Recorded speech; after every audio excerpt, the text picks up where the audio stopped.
My name is Philip Dybvig. I'm Boatman's Bankshares Professor of Banking and Finance at Washington University in St. Louis.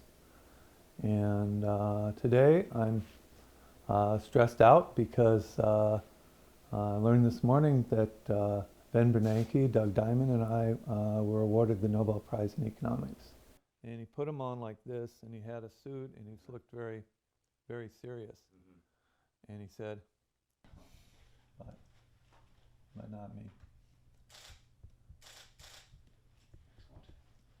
So the paper was published when I was 28, and I don't have any other papers that are nearly as well known, and I won't have another paper.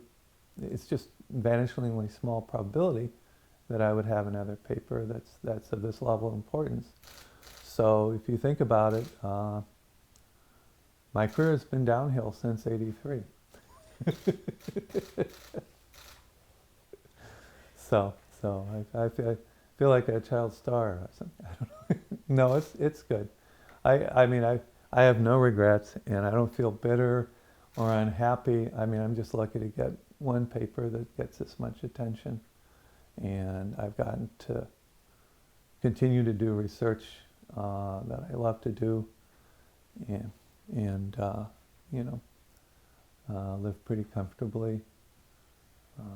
Not making money like some of my buddies on Wall Street do, but it's okay.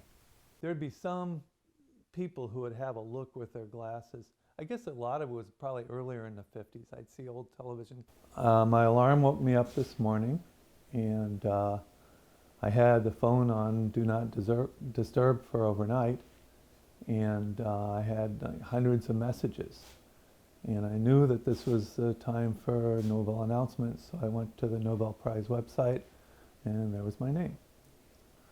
And so that's how I found out. I guess a lot of people are awakened in the middle of the night, and I guess I'm lucky I'm out of town, and people didn't know where to find me to wake me up in the middle of the night. The whole world is cool. There's so much cool stuff in the world. Yeah. Right? Yeah. Yeah. And So it wasn't a complete surprise, because I hear people speculating about this before, but I didn't really think it was going to happen, or else I might have been up at 5:45 this morning, whenever it was, listening to the internet.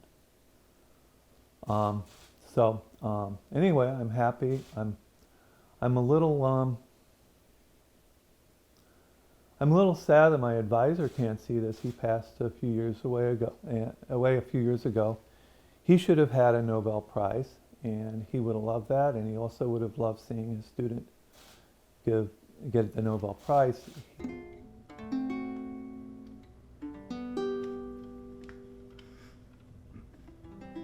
So our work is on bank runs. People used to talk about banking panics.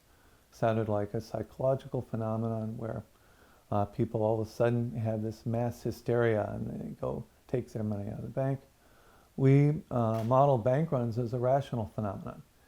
If you know that everybody else is going to take their money out of the bank, even though the bank is basically sound, we know that they're going to liquidate their assets at a loss, and you'd better take your money out too, because there won't be any left later.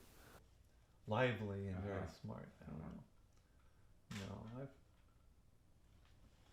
know. The reason it's useful to have a contract that looks like this is that people like liquidity. So you may want to buy a house or a fancy new car, or pay some medical expenses for a friend or family member, and you'd like to have access to your money in the short run, but you don't know that for sure. Having that ability to take your money out when you need it is valuable to people.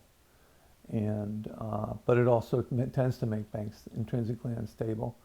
That stability can be created, however, if you have deposit insurance, and we talk about some other related policy measures. I went to Indiana University. I was hoping to major in math and music. but it turns out the music school is too good, they wouldn't allow you to do a double major. Probably the most useful thing about the research is that it gives policymakers a framework for thinking about what's going on. If you look at several things during the financial crisis in 2008, they look just like the bank runs in our model.